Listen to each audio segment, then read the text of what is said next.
지금 나더러 신발을 벗으라는 거요. 이 구두가 얼마인지나 알아? 왕자님, 이곳의 규칙입니다. 벗으셔야 들어오실 수 있습니다. 왕자는 신경질적으로 구두를 벗어던졌습니다. 영하 15도의 서울. 잔뜩 화가 난 왕자가 발을 바닥에 내딛는 그 순간 발바닥을 타고 올라오는 찌릿한 전율. 그는 수행원들을 다 물리고 그 자리에서 대자로 드러 누워버렸습니다. 비서, 백지 수표 가져와. 이 바닥 시스템 통째로 사간다. 그는 당장 유럽 별장의 대리석 바닥부터 뜯어내라고 지시했습니다. 전 세계 최고 부자들을 홀려버린 온돌의 비밀. 지금 공개합니다. 한국 최고라고 댓글을 남겨주세요. 여러분의 구독과 좋아요는 아주 큰 힘이 됩니다. 화장실 거울에 비친 제 얼굴에 붉은 줄기가 흐르고 있었습니다. 코피였습니다. 또냐? 저는 휴지를 뽑아 코를 막았습니다. 이번 겨울만 벌써 5번째였죠. 거울 속 제 모습이 초라해 보였습니다. 세상에서 가장 부유한 사람 중 하나가 겨울만 되면 코피를 흘리다니요. 제 이름은 알리입니다. 사우디아라비아 왕실의 일원이죠. 이곳은 스위스 알프스의 제 별장이었습니다. 구입하는 데만 3억 달러가 들었죠. 18세기에 지어진 진짜 성이었으니까요. 창밖으로 보이는 풍경은 그림 같았습니다. 새하얀 눈으로 뒤덮인 산맥, 맑고 푸른 하늘. 하지만 아름다운 건 겉모습뿐이었습니다. 코피를 멈추고 거실로 돌아왔습니다. 벽난로에는 장작이 활활 타오르고 있었죠. 30분 전에 집사가 지핀 불이었습니다. 저는 벽난로 앞 가죽 소파에 앉았습니다. 얼굴이 화끈거렸습니다. 너무 뜨거워서 땀이 날 정도였죠. 하지만 등은 여전히 추웠습니다. 마치 앞에서는 여름이고 뒤에서는 겨울인 것 같았어요. 자리를 바꿔 등을 벽난로 쪽으로 돌렸습니다. 이번엔 등이 뜨거워지고 얼굴이 추워졌죠. 이게 무슨 난방이람. 500년 전 사람들도 이렇게 살았을 겁니다. 21세기인데 여전히 똑같은 방식이라니요. 유럽의 고성들은 다 이랬습니다. 전통을 지킨다는 명목으로 원시적인 난방 시스템을 고집했죠. 오후가 되자 상황은 더 나빠졌습니다. 목이 칼칼했고 코안이 바짝 말랐습니다. 공기가 너무 건조했거든요. 의사는 가습기를 쓰라고 했지만 별 소용 없었어요. 저녁이 되자 집사가 전기 히터를 가져왔습니다. 최신형 독일제 제품이었죠. 가격만 2천만 원이었습니다. 히터를 켰습니다. 따뜻한 바람이 나왔지만 결과는 벽난로와 비슷했어요. 히터 앞은 뜨겁고 뒤는 추웠습니다. 게다가 공기는 더 건조해졌죠. 밤이 되어 침대에 누웠습니다. 이불을 3겹이나 덮었지만 발이 시렸습니다. 바닥에서 올라오는 냉기 때문이었죠. 이 성의 바닥은 전부 대리석이었습니다. 이탈리아에서 공수한 최고급 카라라 대리석이었어요. 1제곱미터에 500만 원이었죠. 햇빛을 받으면 반짝거렸고 손님들은 모두 감탄했습니다. 하지만 겨울이 되면 이 대리석이 냉장고처럼 차가워졌습니다. 발을 디디면 냉기가 온몸으로 퍼졌죠. 잠이 오지 않았습니다. 발은 시리고 목은 따갑고 머리는 지끈거렸어요. 저는 천장을 바라보며 생각했습니다. 금으로 도금한 벤츠가 차고에 3대 있습니다. 개인 전용기도 3대죠. 두바이에 펜트하우스가 있고 런던에 타운하우스가 있습니다. 뉴욕 맨해튼에도 아파트가 있고요. 손목에 찬 시계만 12억 원입니다. 옷장에 걸린 양복 한 벌이 3천만 원이고요. 그런데 왜 저는 겨울만 되면 이 고통을 겪어야 하는 걸까요? 다음 날 아침 더 이상 참을 수 없었습니다. 집사를 불렀습니다. 짐을 싸라고 했죠. 스위스를 떠나기로 했습니다. 왕자님, 이번 주 스키 일정이 남아 있습니다. 집사가 조심스럽게 말했지만 저는 고개를 저었습니다. 됐어. 이 추운 곳에서 더 이상 못 있겠어. 비행기 안에서도 생각은 계속됐습니다. 저는 평생 최고의 것만 찾아다녔습니다. 최고급 자동차, 최고급 시계, 최고급 건축물. 건축가들은 제게 세상에서 가장 아름다운 성을 지어줬습니다. 인테리어 디자이너들은 가장 화려한 장식을 했고요. 하지만 정작 중요한 것, 겨울을 따뜻하게 보내는 방법은 여전히 해결되지 않았습니다. 유럽 친구들에게 물어봤습니다. 그들도 똑같이 고생한다고 했죠. 벽난로 아니면 히터 둘 중 하나를 선택해야 한다고 했습니다. 완벽한 난방은 없다는 거였어요. 정말 그럴까요? 창밖 구름을 바라보며 생각했습니다. 인류는 달에도 갔고 화성 탐사도 합니다. 인공지능이 사람보다 똑똑해졌고 자율주행차가 도로를 달리죠. 그런데 2000년 전 로마 시대 때부터 쓰던 난방 방식을 아직도 쓰고 있다니요. 세상 어딘가에 완벽한 난방 시스템은 없는 걸까? 저는 중얼거렸습니다. 리야드 궁전도 마찬가지였습니다. 미국에서 설치한 최신식 중앙 난방 시스템이 있었지만 공기가 너무 건조했죠. 밤마다 코가 막혀서 잠을 설쳤습니다. 제 주치의는 말했습니다. 건조한 환경이 계속되면 호흡기에 문제가 생길 수 있다고요. 하지만 해결책은 없었습니다. 그저 가습기를 틀고 물을 많이 마시라는 조언뿐이었죠. 저는 답답했습니다. 수천억 원의 재산이 있지만 겨울을 편안하게 보낼 수 없다니요. 돈으로 살 수 없는 게 세상에 있다는 걸 처음 알았습니다. 아니, 어쩌면 제가 모르는 것일 수도 있었죠. 어딘가에 답이 있을지도 모릅니다. 아직 제가 발견하지 못한 기술이나 방법이 존재할 수도 있고요. 그때는 몰랐습니다. 그 답이 곧 찾아올 거라는 걸. 리야드로 돌아온 지 일주일이 지났습니다. 사우디의 겨울은 스위스보다 훨씬 나았습니다. 낮 기온이 섭씨 20도 정도였으니까요. 하지만 밤이 되면 사막의 기온은 급격히 떨어졌습니다. 영하까지 내려갈 때도 있었죠. 궁전에는 최신식 중앙 난방 시스템이 있었습니다. 미국에서 설치한 거였죠. 하지만 이것도 만족스럽지 않았습니다. 공기가 너무 건조했거든요. 어느 날 오후 집무실에서 서류를 보고 있는데 석유부 장관이 급히 찾아왔습니다. 그의 표정이 밝았습니다. 한국의 대기업에서 석유장기 계약을 제안해왔다는 소식이었죠. 20년간 500억 달러 규모였습니다. 작은 금액이 아니었습니다. 하지만 한 가지 조건이 있었습니다. 상대 회장이 서울에서 만나기를 원한다는 거였죠. 특별한 장소를 준비했다고 했습니다. 평소 같으면 거절했을 겁니다. 보통은 상대방이 저를 찾아오는 게 정상이었으니까요. 하지만 500억 달러 계약이었습니다. 그 정도 예의는 보여줄만 했습니다. 이틀 후 비서가 한국에 대한 브리핑 자료를 가져왔습니다. 두꺼운 파일이었죠. 반도체, 배터리, 조선, 자동차 산업이 발달한 기술 강국이라고 했습니다. 1인당 GDP는 3만 5천 달러 정도였고요. 최근에는 K-팝, K-드라마가 전 세계적으로 인기를 끌고 있다고 했습니다. 제 조카들도 한국 드라마를 본다고 했던 게 생각났죠. 회장이 준비한 장소는 서울의 전통 영빈관이라고 했습니다. 한옥이라는 전통 건축 양식으로 지어진 곳이었죠. 자료에는 한옥 사진도 있었습니다. 나무로 지어진 단층 건물이었는데 독특했습니다. 지붕은 완만한 곡선을 그리고 있었고 기와가 정교하게 배열되어 있었죠. 유럽의 화려한 궁전과는 전혀 다른 스타일이었습니다. 절제되어 있으면서도 우아했어요. 기술 강국이라는 나라가 왜 전통 가옥을 고집하는지 궁금했습니다. 하룻밤 정도 경험해보는 것도 나쁘지 않겠다는 생각이 들었죠. 일주일 후 저는 개인 전용기에 올랐습니다. 수행원 5명과 비서, 경호원 2명이 함께였습니다. 비행시간은 약 9시간이었죠. 기내에서 저는 계속 한국 자료를 읽었습니다.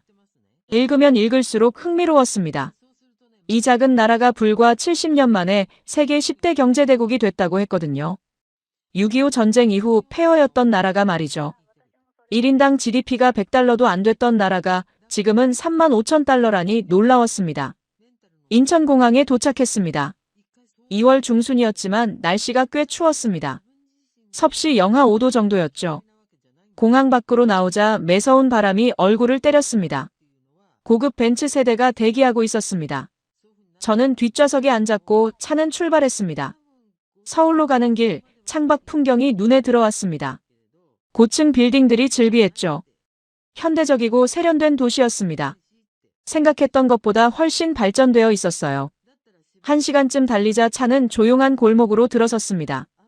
고층 빌딩은 사라지고 전통과 현대가 어우러진 거리가 나타났죠. 그리고 마침내 목적지에 도착했습니다. 차에서 내리자 눈앞에 한옥이 펼쳐졌습니다. 사진으로 봤을 때보다 훨씬 인상적이었습니다. 높은 담장 너머로 보이는 기와 지붕의 곡선이 아름다웠죠. 문을 들어서자 정갈하게 가꿔진 마당이 나타났습니다. 소나무 한 그루가 운치 있게 서 있었고요. 건물의 나무 기둥과 창살은 세월의 무게를 느끼게 했습니다. 하지만 낡았다기보다는 고풍스러웠죠. 유럽의 화려한 장식과는 달리 모든 것이 절제되어 있었지만 그 속에 깊이가 느껴졌습니다. 한국 회장이 현관에서 저를 맞이했습니다. 60대 정도로 보이는 신사였죠. 정중하게 인사했고 저도 답례했습니다. 그리고 현관에서 예상치 못한 요청을 받았습니다. 신발을 벗어달라는 거였죠. 순간 당황했습니다. 제 구두는 이탈리아 장인이 수제로 만든 거였습니다. 가격만 5천만 원이었죠. 이걸 벗으라고요? 하지만 거절할 수 없었습니다. 이미 회장이 먼저 신발을 벗고 있었거든요. 이곳의 예법인 모양이었습니다. 저도 구두끈을 풀었습니다. 양말만 신은 발로 바닥을 밟았습니다. 그 순간이었습니다. 발바닥에 뭔가 이상한 느낌이 전해졌습니다. 따뜻했습니다. 아니, 따뜻하다는 표현으론 부족했죠. 부드럽고 온화한 온기가 발바닥 전체를 감쌌습니다. 저는 멈춰섰습니다.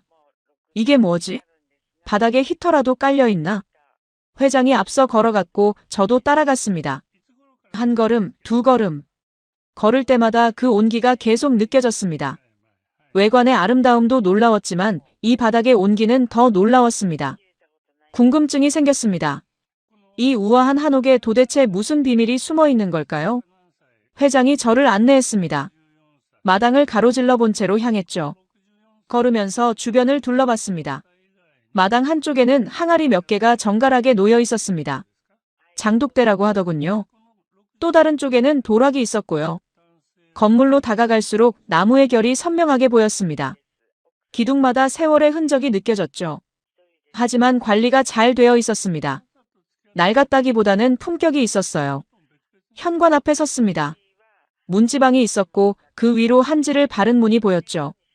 회장이 먼저 신발을 벗기 시작했습니다. 그리고 저를 보며 말했습니다. 신발을 벗어주시겠습니까? 순간 멈칫했습니다. 제 구두는 이탈리아 피렌체의 장인이 만든 것이었습니다. 주문 제작이었죠. 송아지 가죽을 손으로 재단하고 바느질했다고 했습니다. 가격은 5천만 원이었고요. 이 구두를 신고 유럽 왕실을 방문했습니다. 중동의 정상회담에도 갔죠. 단 한 번도 벗어본 적이 없었습니다. 그런데 지금 벗으라고요? 회장은 이미 양말만 신은 채 현관에 서 있었습니다. 자연스러웠죠.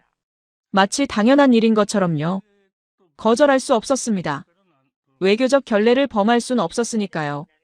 이곳의 문화를 존중해야 했습니다. 저도 허리를 숙여 구두끈을 풀었습니다. 한쪽씩 벗어 현관 옆에 가지런히 놓았죠. 평생 다른 사람이 해주던 일을 직접 하니 어색했습니다.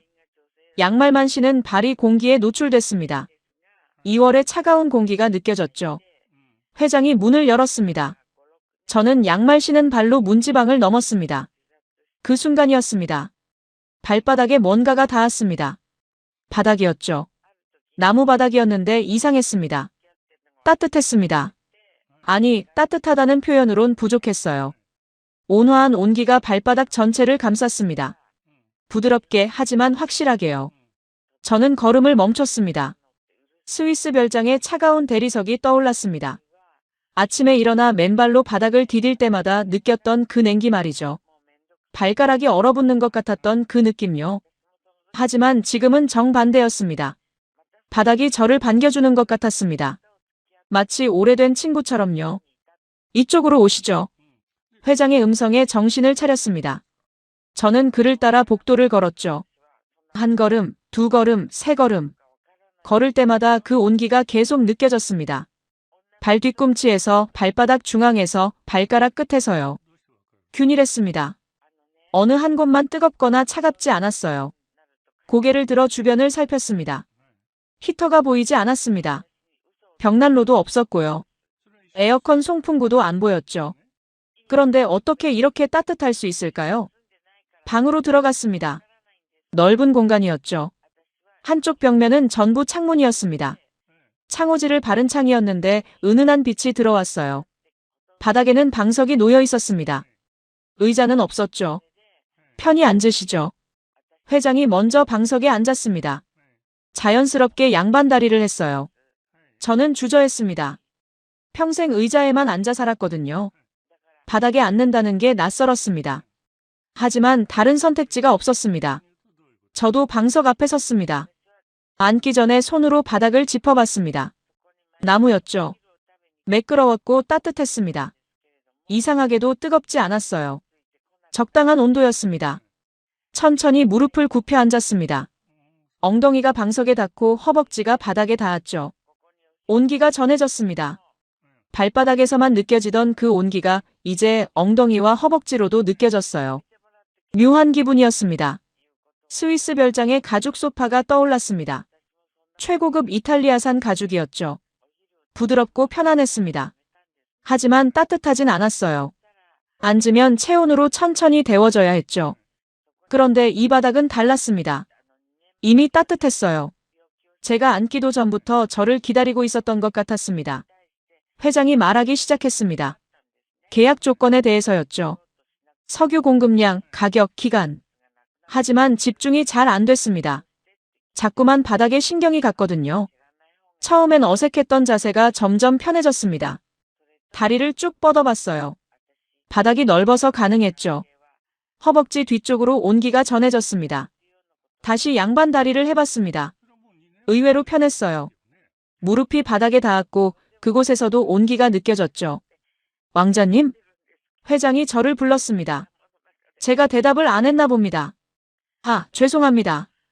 계속하시죠. 고개를 끄덕이며 대답했지만 솔직히 머릿속은 온통 바닥 생각뿐이었습니다.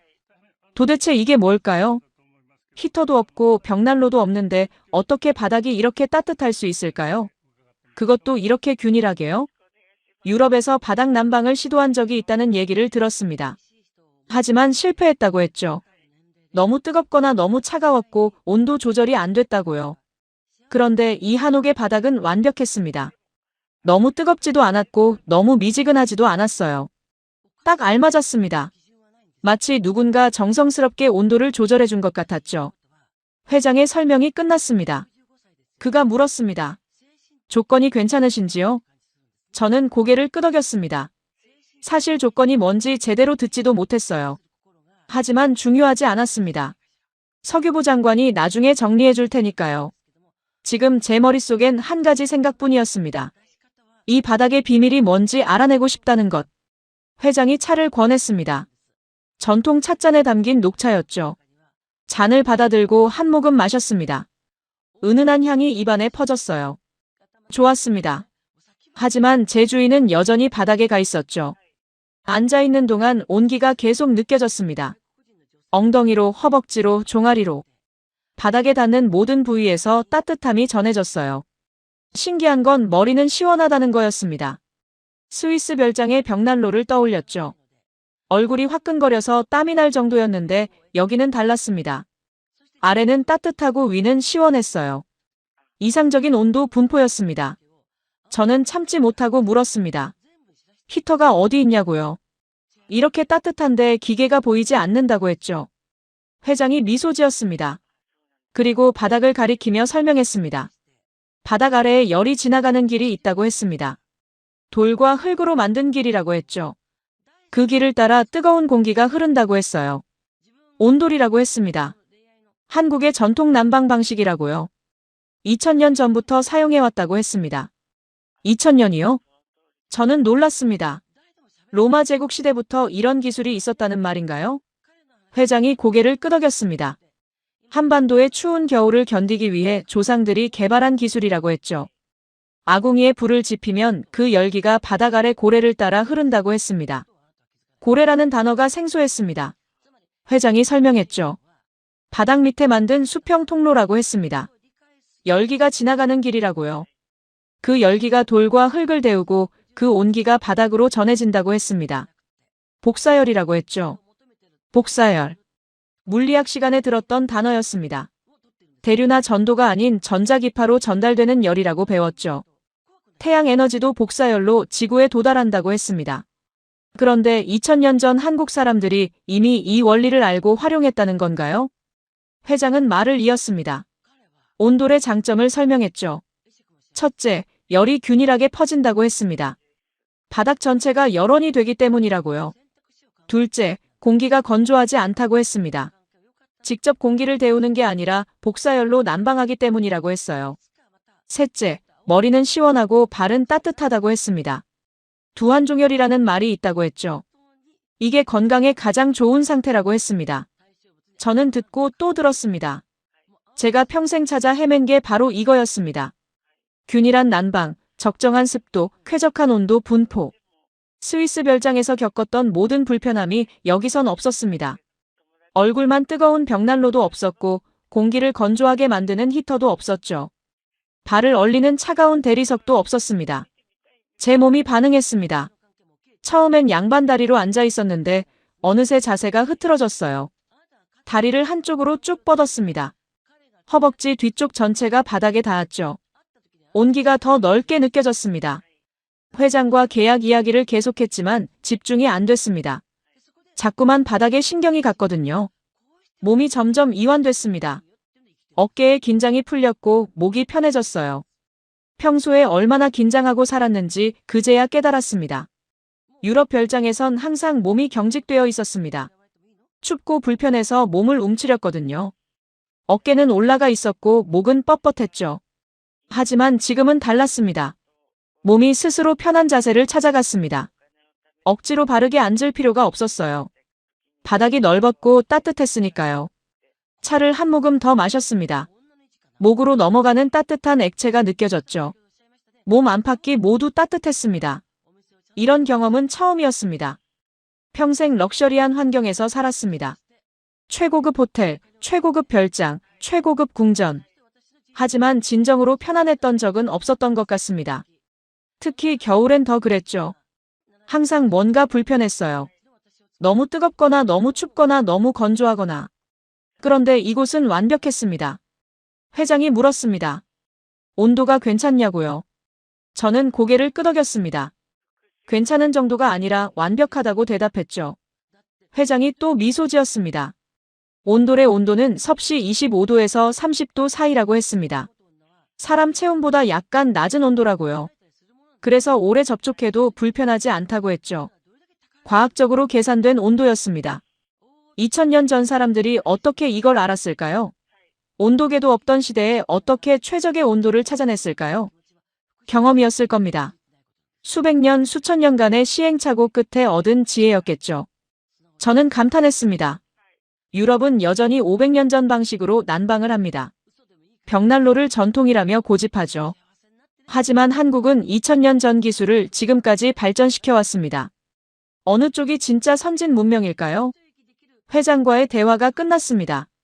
저녁 식사를 하자고 했죠. 일어서려는데 몸이 잘 움직여지지 않았습니다.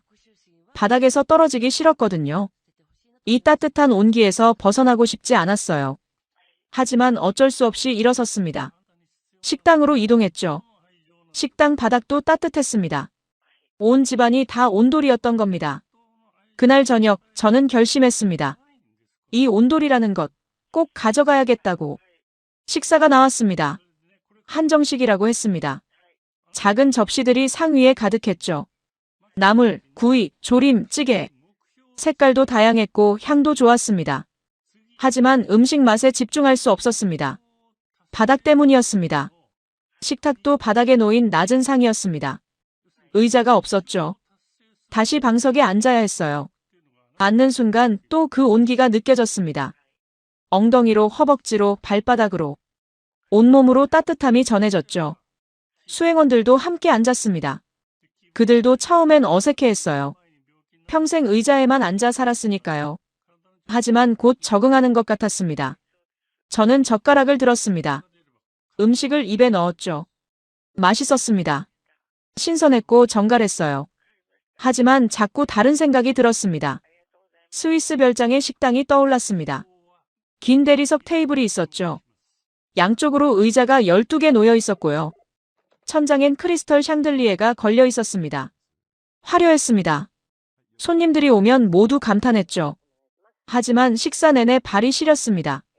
대리석 바닥이 너무 차가웠거든요. 두꺼운 양말을 신어도 소용없었어요. 냉기가 발바닥을 뚫고 올라왔습니다. 그래서 식사를 빨리 끝냈습니다. 따뜻한 거실로 가고 싶었으니까요. 하지만 지금은 달랐습니다. 식사를 천천히 했습니다. 서두를 이유가 없었어요. 여기는 이미 따뜻했으니까요. 아니, 따뜻한 정도가 아니었습니다. 완벽했어요. 식사 중간에 자세를 바꿨습니다. 양반 다리가 불편해져서 한쪽 다리를 쭉 뻗었죠. 허벅지 뒤가 바닥에 닿았습니다. 온기가 더 넓게 퍼졌습니다. 회장이 말을 걸었습니다. 음식이 입에 맞냐고 물었죠. 저는 고개를 끄덕였습니다. 맛있다고 대답했어요. 거짓말은 아니었습니다. 정말 맛있었으니까요. 하지만 솔직히 말하면 음식보다 바닥이 더 좋았습니다. 식사가 끝났습니다. 수행원들이 일어났지만 저는 일어나고 싶지 않았어요. 다른 방으로 이동했습니다. 차를 마시는 공간이라고 했죠. 또 바닥에 앉았습니다. 이번엔 더 편하게 앉았어요. 한쪽 팔꿈치를 바닥에 짚고 비스듬히 기댔습니다. 왕자로서 품위 있는 자세는 아니었습니다. 하지만 신경 쓰이지 않았어요. 차가 나왔습니다. 구수한 향이 났죠. 한 모금 마셨습니다. 회장이 내일 일정을 설명했습니다. 공장 방문이 있다고 했죠. 기술센터도 둘러본다고 했습니다. 저는 대답했습니다. 하지만 무슨 말을 했는지 기억이 잘 안 났어요. 자동으로 대답한 것 같았습니다. 온 신경이 바닥에 가 있었거든요. 시간이 지날수록 몸이 더 이완됐습니다. 어깨가 축 처졌고 목이 앞으로 나왔어요. 평소 같으면 자세를 바로 잡았을 겁니다. 하지만 그러고 싶지 않았습니다. 이 편안함을 계속 느끼고 싶었어요. 회장과의 대화가 끝났습니다. 그가 일어서며 말했죠. 오늘은 여기까지 하고 내일 다시 만나자고요. 저도 일어나야 했습니다. 하지만 일어나기 싫었습니다. 수행원들이 저를 쳐다봤습니다. 일어나길 기다리는 눈빛이었죠. 저는 결정했습니다. 수행원들을 물리쳤습니다. 30분만 혼자 있고 싶다고 했죠. 비서가 놀란 표정으로 물었습니다. 불편한 게 있냐고요? 아니라고 대답했습니다. 그냥 혼자 생각할 시간이 필요하다고 했어요. 수행원들이 나갔습니다. 회장도 정중히 인사하고 나갔죠. 방 안에 저 혼자 남았습니다. 저는 천천히 뒤로 누웠습니다. 등이 바닥에 닿았습니다. 어깨가 닿았고 머리가 닿았어요. 온몸으로 온기가 느껴졌습니다. 발바닥, 종아리, 허벅지, 엉덩이, 등, 어깨, 뒷머리. 바닥에 닿는 모든 부위에서 따뜻함이 전해졌죠. 균일했습니다. 어느 한 곳만 뜨겁지 않았어요. 모든 곳이 똑같이 따뜻했습니다. 저는 눈을 감았습니다. 숨을 깊이 들이쉬었습니다. 코가 편했습니다. 건조하지 않았거든요. 목도 따갑지 않았어요. 스위스 별장이 떠올랐습니다. 침대에 누워도 편하지 않았던 그곳 말이죠. 이불을 세 겹 덮어도 발이 시렸고 히터를 틀면 코가 말랐습니다. 잠들기 전까지 몇 번이나 자세를 바꿨었죠. 따뜻한 자리를 찾아서요. 하지만 찾을 수 없었습니다. 그런데 여기는 어디를 대도 따뜻했습니다. 움직일 필요가 없었어요. 그냥 가만히 누워 있으면 됐습니다. 몸의 긴장이 완전히 풀렸습니다. 평생 이렇게 편한 적이 없었던 것 같았어요. 왕자로 태어나 항상 긴장하고 살았습니다.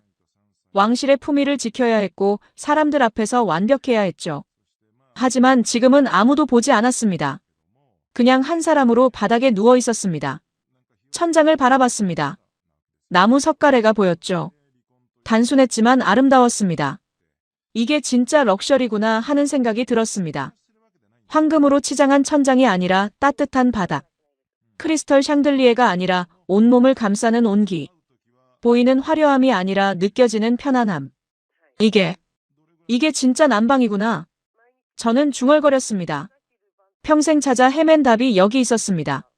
챕터 육각성의 시간. 바닥에 누워 천장을 바라봤습니다. 나무 석가래들이 규칙적으로 배열되어 있었죠. 단순했지만 균형 잡혀 있었습니다. 수백 년 된 나무였을 겁니다.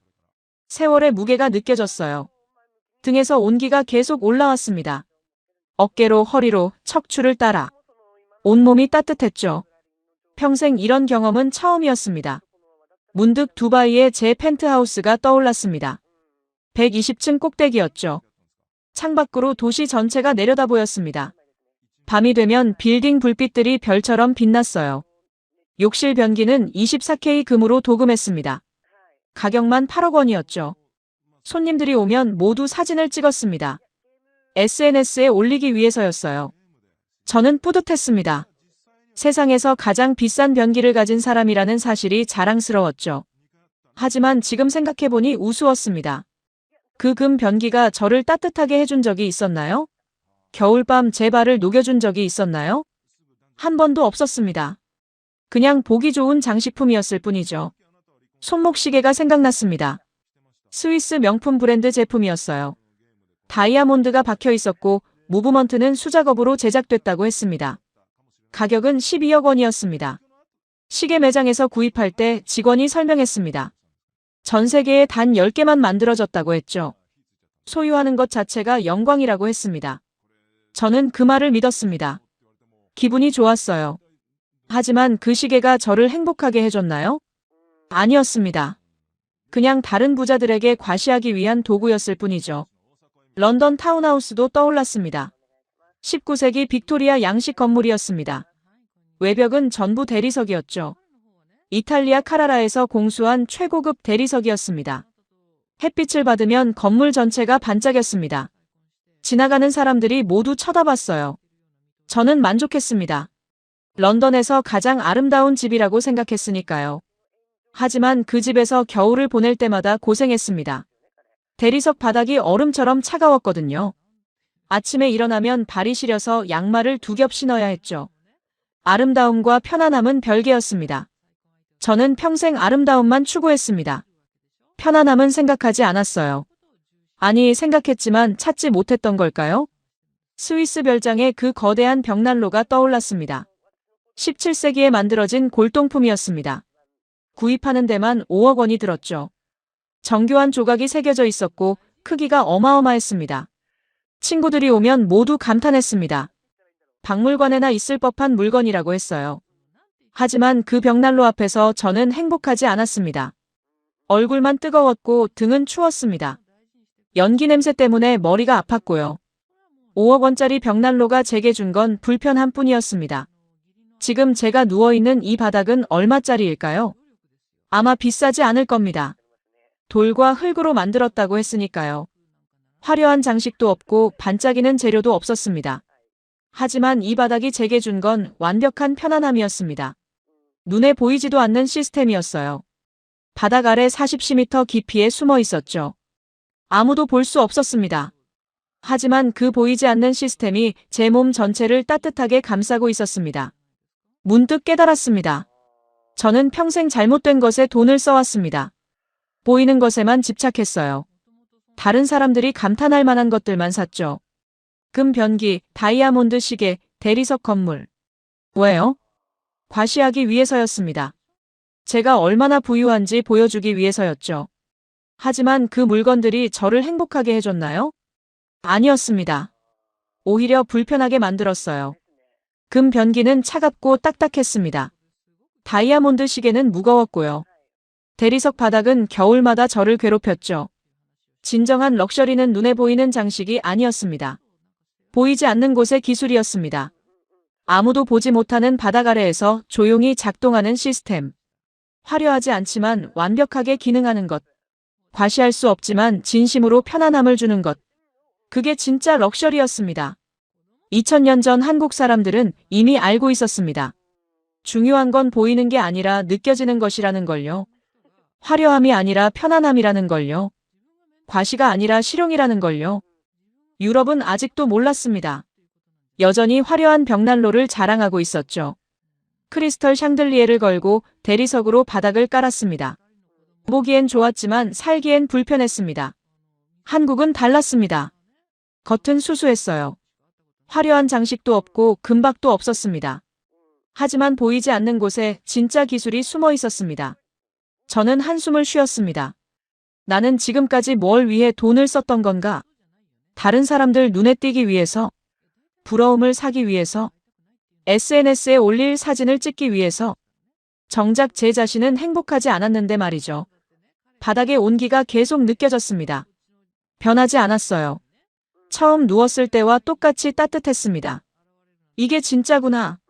변하지 않는 따뜻함. 보이지 않지만 확실한 편안함. 과시할 수 없지만 진심으로 느낄 수 있는 행복. 저는 결심했습니다. 이제 바꿔야겠다고. 보이는 것이 아니라 느껴지는 것에 돈을 써야겠다고.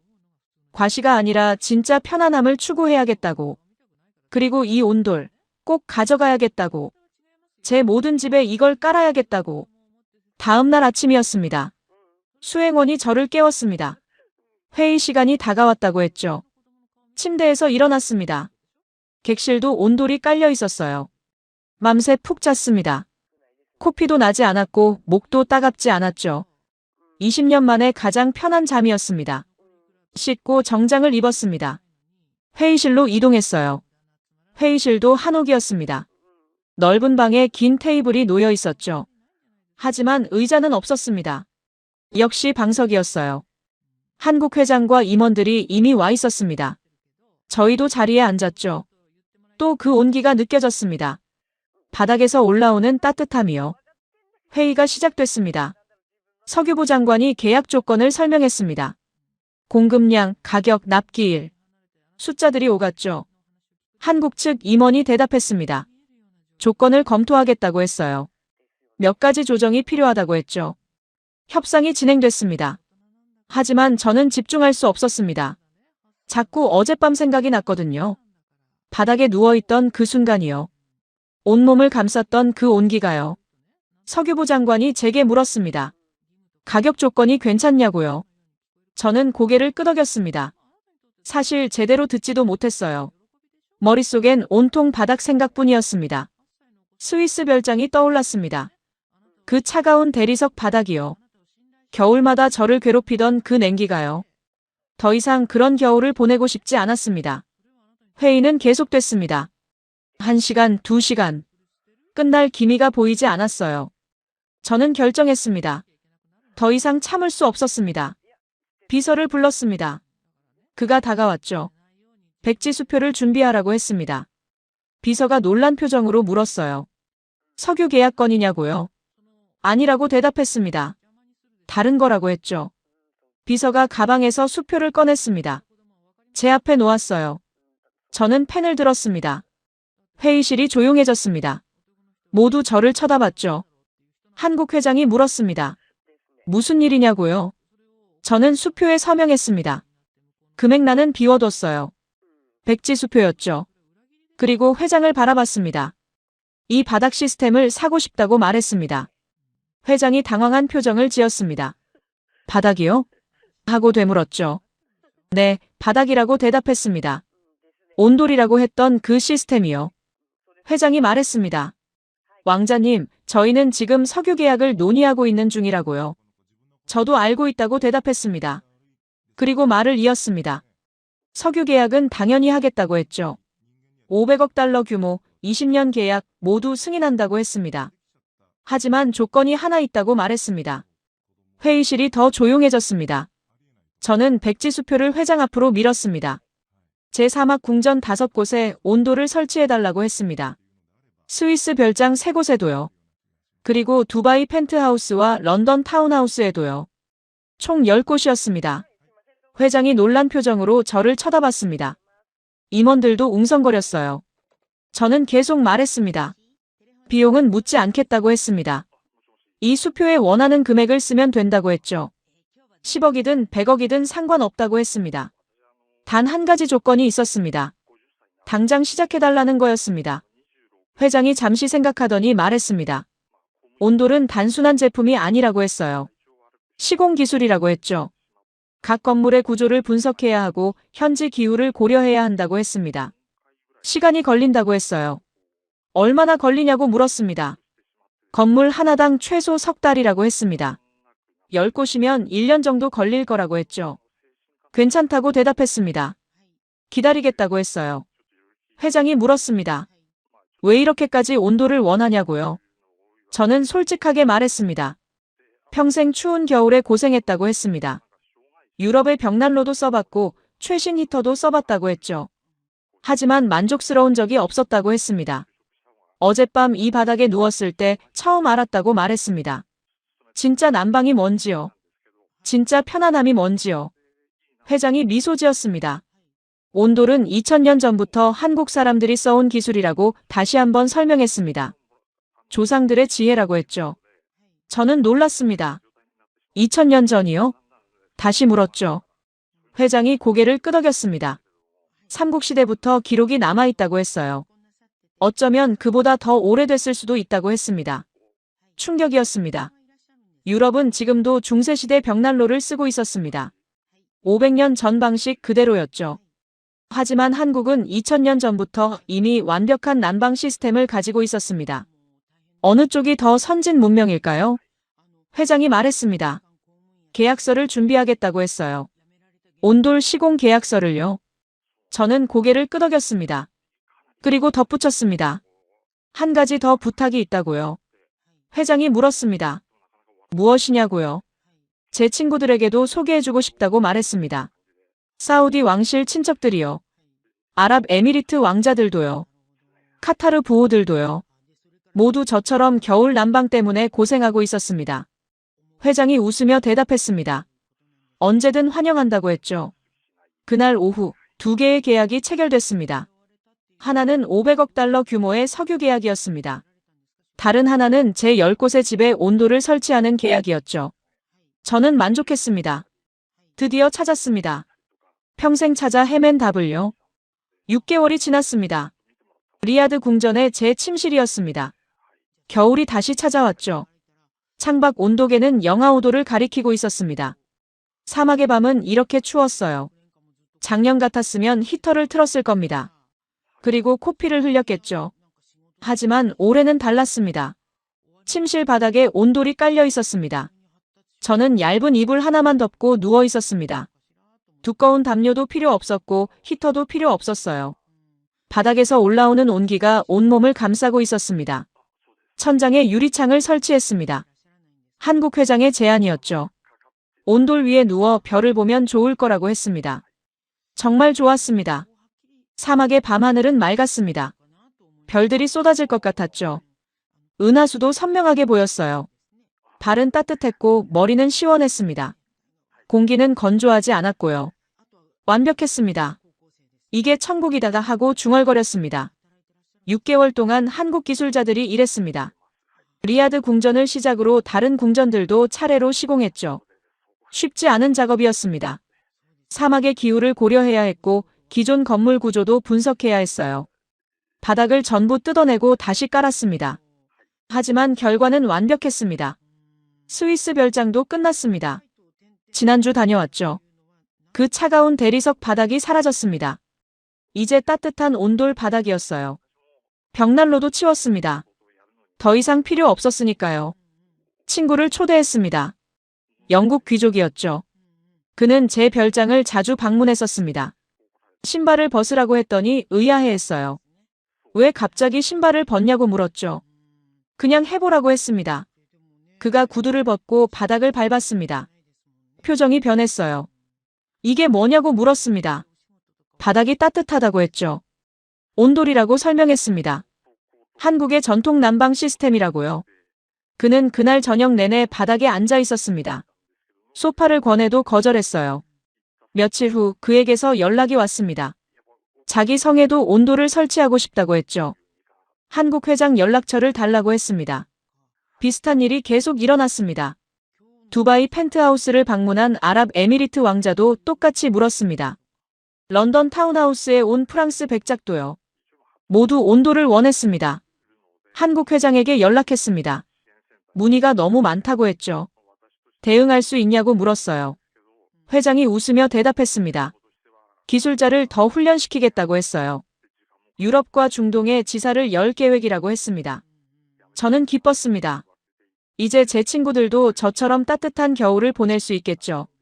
지난주 파리에서 열린 만찬에 참석했습니다. 유럽 왕실과 중동 왕족들이 모였죠. 스웨덴 왕자가 제게 물었습니다. 요즘 겨울을 어떻게 보내냐고요. 작년까지 추위 때문에 고생한다고 하지 않았냐고 했죠. 저는 미소 지으며 대답했습니다. 한국 기술 덕분에 이제 괜찮다고 했어요. 그가 고개를 갸웃했습니다. 한국 기술이요? 했죠. 온돌에 대해 설명했습니다. 2000년 전부터 있던 난방 시스템이라고요. 그는 믿지 못하겠다는 표정이었습니다. 2000년 전이라니 말이 되냐고 했어요. 하지만 사실이라고 말했습니다. 제가 직접 경험했다고 했죠. 만찬이 끝난 후 5명이 제게 다가왔습니다. 모두 온돌에 관심이 있다고 했어요. 한국의 영향력이 커지고 있었습니다. 예전엔 한국하면 전자제품만 떠올렸습니다. 삼성 휴대폰, LG 텔레비전. 하지만 이제는 달랐습니다. 온돌이었습니다. 유럽 건축 잡지에서 특집 기사를 실었습니다. 제목이 재미있었어요. 2000년 된 미래 기술이었습니다. 기사는 이렇게 시작했죠. 유럽이 여전히 중세시대 난방을 고집하는 동안 한국은 이미 완벽한 시스템을 가지고 있었다고요. 맞는 말이었습니다. 저는 침대에 누워 천장의 별을 바라봤습니다. 평생 화려한 것만 추구했습니다. 금, 다이아몬드, 대리석. 모두가 볼 수 있는 것들이었죠. 하지만 진짜 가치 있는 건 보이지 않는 곳에 있었습니다. 바닥 아래 40cm 깊이에 숨어있는 돌과 흙의 길. 아무도 보지 못하지만 모두를 따뜻하게 만드는 시스템. 화려하지 않지만 완벽하게 작동하는 기술. 진짜 부자는 보이지 않는 것에 돈을 쓴다는 걸 이제야 알았습니다. 한국 사람들은 2000년 전부터 알고 있었습니다. 중요한 건 겉모습이 아니라 본질이라는 걸요. 과시가 아니라 실용이라는 걸요. 그들은 이미 미래를 살고 있었습니다. 창밖으로 사막의 바람이 불었습니다. 차가운 바람이었죠. 하지만 저는 따뜻했습니다. 바닥에서 올라오는 온기가 저를 지켜주고 있었으니까요. 눈을 감았습니다. 코는 편했고 목은 촉촉했습니다. 발은 따뜻했고 머리는 시원했죠.